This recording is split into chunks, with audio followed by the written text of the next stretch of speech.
எல்லோருக்கும் நமஸ்காரம். இதுவரைக்கும் நம்ம சேனலை சப்ஸ்கிரைப் செய்து கொள்ளும்படி கேட்டுக்கொள்கின்றோம்.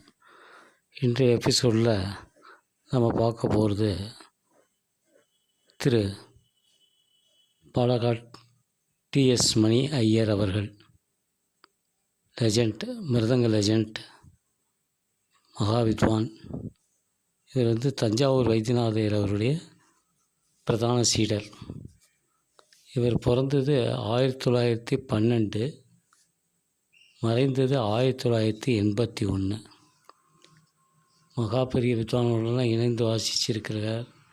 அதுவும் இல்லாமல் மிருதங்கஞ்சிரா மேஸ்ட்ரோ புதுக்கோட்டை ஸ்ரீமான் தட்சிணாமூர்த்தி பிள்ளை அவர்களுடன் சின்ன வயதிலே அவருடைய இணைந்து வாசிச்சிருக்கிறார் என்பது குறிப்பிடத்தக்கது. அந்த மகானுடைய ஆசீர்வாதத்தை பெற்றவர் என்பதை அவர் வாயிலாகவே சொல்லியிருக்கிறார். நன்றி, வணக்கம்.